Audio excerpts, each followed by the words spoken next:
Buffalo Bills finally rely on the run game. They finally do something that I've been begging Buffalo to do for the last 3 years, and that's simply rely on the run game, right? So again, Josh Allen doesn't need to carry the team.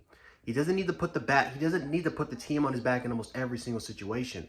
What you can do with Josh Allen is that we all know he can create plays.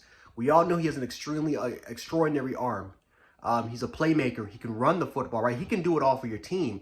But not every single game needs to be on Josh Allen's shoulders. And like we've seen for the last 3 to 4 years now, there have been certain games and certain situations where Buffalo could have just relied on the run game instead of putting the game on Josh Allen's shoulders. But for some reason, whether it was Dable or now whether it's with Ken Dorsey, we have decided to just go away from that.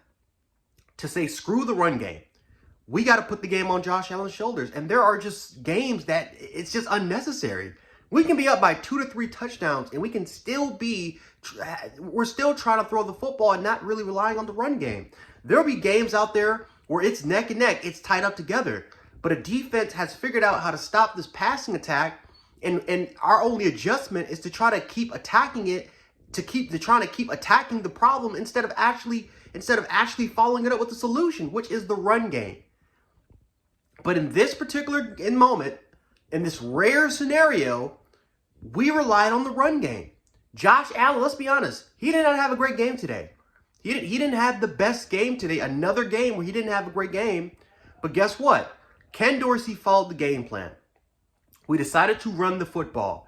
Not just with Josh Allen and quarterback power runs and read options, or because it's a broken play, he's trying to improvise and he's taking off, and he's our leading rusher. No, both of our backs were phenomenal. James Cook averaged 7 yards a carry. Singletary averaged 4.8 yards per carry. Both running backs had over 88 yards rushing.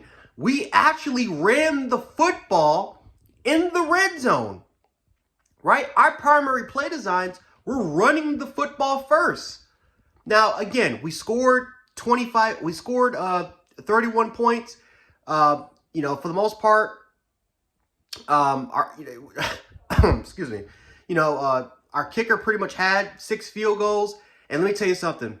If you had Tyler Bass in fantasy, man, you're a legend if you have him in fantasy, because he had 19 points today, which is incredible by a kicker. So, yes, we did not do that much in the red zone. However, now kind of going into the complaints, we made a lot of pretty much unforced errors in the red zone, right? We had a lot of penalties.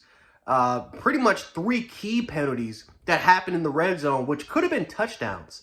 But, again, whether it was holding calls, blocking the back calls, just unenforced errors that took us out of our comfort zone, and we had to settle on those field goals because of those penalties, right?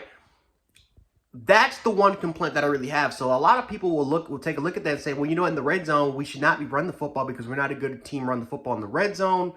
And they'll use this game as a perfect example. But if you actually watch the game and look at the amount of penalties that we had inside of the red zone, if you take some of those penalties away, and Buffalo could have put up 40 points on the Cleveland Browns. So we got to clean up on the unenforced in the unenforced errors. I think another thing is that Ken Dorsey's got to get better. Ken Dorsey's got to get better when it comes to game management situations, just overall situational moments, especially inside of the red zone. He has got to do a better job as an offensive coordinator, calling the correct plays.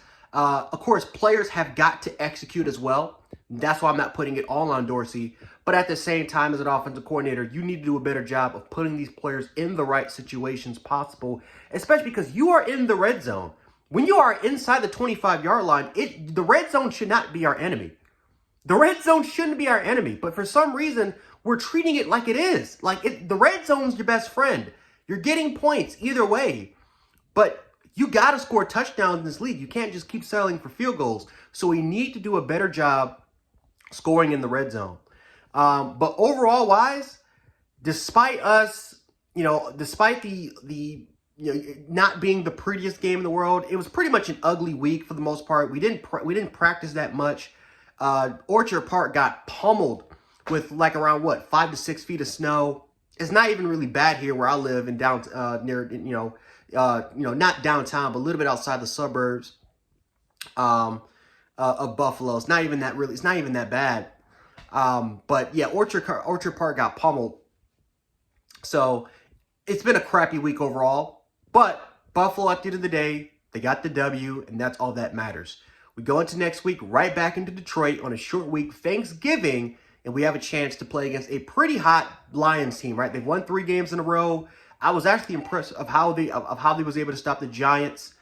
But give credit where credit is due. The Buffalo Bills won it. Well, it was not the prettiest in the world, but we finally did something that honestly I've been begging Buffalo to do now, and that's finally take the pressure off of Josh's hands for once and simply rely on your run game to win football games. I'm not saying that Buffalo's going to do it every week.